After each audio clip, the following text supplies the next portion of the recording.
안녕하세요. 여러분의 자기계발을 돕는 방송 조관일TV입니다. 오늘 방송 주제는요, 노후의 일기쓰기, 일기쓰기의 놀라운 효과 7가지에 대해서 말씀을 드리겠습니다. 우리가 어렸을 때는 일기를 쓰죠. 오히려 유치원생이나 초등학생들은 일기를 또박또박 잘 씁니다. 그런데 그 좋은 버릇을 학년이 올라가면서 그리고 성인이 되고 노후가 되면서 일기하고 거리가 멀어지는 경우가 많죠. 저 같은 경우도 어렸을 때는 오히려 일기를 썼는데 성장하면서는 일기를 쓰지 않았습니다. 물론 저 같은 경우는 거의 매일 요즘 글을 씁니다. 한 40여 년 동안 매일매일 글을 썼기 때문에 그 글 자체가 하나의 삶의 기록이 되고 있습니다. 그래서 구태여 꼭 일기까지 쓰지 않고 그냥 비만 기록을 하고 일지만 써도 됩니다. 그러나 그렇게 글과 더불어서 생활하지 않으신 분이라면 차제에 글쓰기를 겸해서 꼭 노후에 일기를 써보시길 바랍니다. 이 노후라고 하는 것이 꼭 은퇴 이후만을 얘기하는 건 아니고요. 어느 정도 나이가 들면은 일기 쓰기를 생활화해 보시는 것, 저는 그것을 권합니다.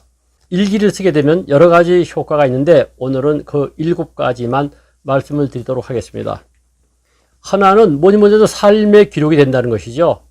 매일매일 문장력이 있다 없다는 전혀 관계없습니다. 그냥 매일매일 일기책 한 권을 갖다가 준비하고 두꺼운 노트면 되겠죠. 또는 컴퓨터에다가 쳐도 좋습니다. 그렇게 일기를 쓰다 보면 삶의 기록이 되고 이것은 나중에 자서전의 기초자료가 될 수도 있습니다. 그렇기 때문에 일기를 써야 됩니다. 하나씩 하나씩 오늘 일어났던 일만 쓰는 게 아니라 지난날의 어떤 에피소드도 기억나는 게 있으면요, 일기에다 써놓으세요.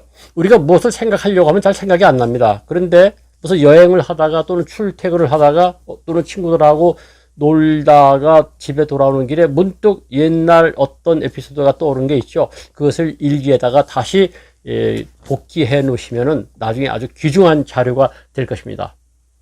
두 번째는요, 삶의 품질, 노후의 품격 있는 삶이 됩니다. 무슨 얘기냐? 매일매일 일기를 쓰게 되면 반성하게 되지 않습니까? 아, 오늘 내가 가서 괜히 쓸데없는 말을 많이 했구나. 아, 오늘 내가 이야기를 할 때, 말을 할 때 너무 목소리를 높였구나. 오늘 내가 괜히 꼰대 짓을 했구나. 여러 가지 생각이 떠오르지 않겠습니까? 또는 앞으로는 그러지 말아야 되겠구나. 또는 부부하고 다퉜는데 별것 아닌 것 가지고 괜히 노후에 싸웠다. 이제는 그러지 말아야지. 이런 반성과 다짐을 하게 됨으로써 삶의 품격이 높아지고 품격 있는 삶이 되는 것이죠. 그래서 일기의 효과라고 하는 것이 대단히 크다는 것입니다. 세 번째로 말씀드릴 것은 기억력 향상에 도움이 됩니다. 당연히 그렇지 않겠습니까? 자꾸만 뭘 쓰려다 보면은 옛날 것을 생각해야 되고 오늘 일어났던 일도 다시 복기를 하게 되고 이렇게 되면 두뇌를 활성화시켜야 되죠. 그렇게 되면 자연스럽게 기억력이 사라지는 것이 좀 덜 사라지게 할 것이고, 그리고 또 뇌 활력을 도모함으로써 나중에는요, 치매 예방 효과까지 있다고 의학자나 심리학자들이 분명히 말하고 있습니다. 네 번째는 치유 효과가 있습니다. 병을 고치는 효과가 있다는 것이죠. 어떤 병을 고치느냐? 물론 마음의 병을 고치는 효과가 큰데요. 저 같은 경우는 이 치유 효과를 아주 톡톡히 본 사람입니다.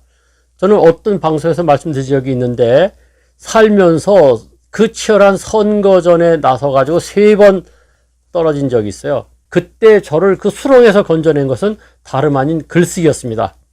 글을 쓰게 되면, 일기든 글이든 간에 글을 쓰게 되면은 몰입하게 되죠. 몰입하게 됨으로써 그 고통스러운 것을 잊게 됩니다. 또 일기를 씀으로써 나 자신을 책망하는 것에서 벗어나 어떻게든지 이겨내야 돼. 나는 다시 재기할 거야. 이렇게 다짐을 하게 되거든요. 그래서 일기라고 하는 것이 치유 효과가 매우 큰 것으로 나타나 있습니다. 그리고 저는 그것을 실제로 경험한 사람입니다. 다섯 번째는 분노 조절 효과가 있다고 그럽니다. 오늘 일어났던 일, 기분 나빴던 일을 기록하다 보면요, 서서히 자기도 반성하게 되고 그리고 그 스트레스가 날아가면서 분노가 가라앉는다는 것이죠. 글로 써봄으로써 아무것도 아닌 거 가지고 내가 괜히 그랬구나 이런 생각도 드는 것 아니겠습니까? 그래서 일기를 쓰는 것이 분노 조절 효과가 있다는 거, 이거 믿으시기 바랍니다. 여섯 번째는요, 질병 관리 효과가 있습니다. 요즘 내가 병을 앓고 있다든가 요새 컨디션이 안 좋다든가 할 때는요, 매일매일 아침에 일어나서 뭘 하고 뭘 먹었고 그리고 무슨 약을 먹었는데 무엇을 먹었을 때 그 다음날 컨디션이 어땠는지 이렇게 연관관계를 찾아낼 수 있지 않습니까?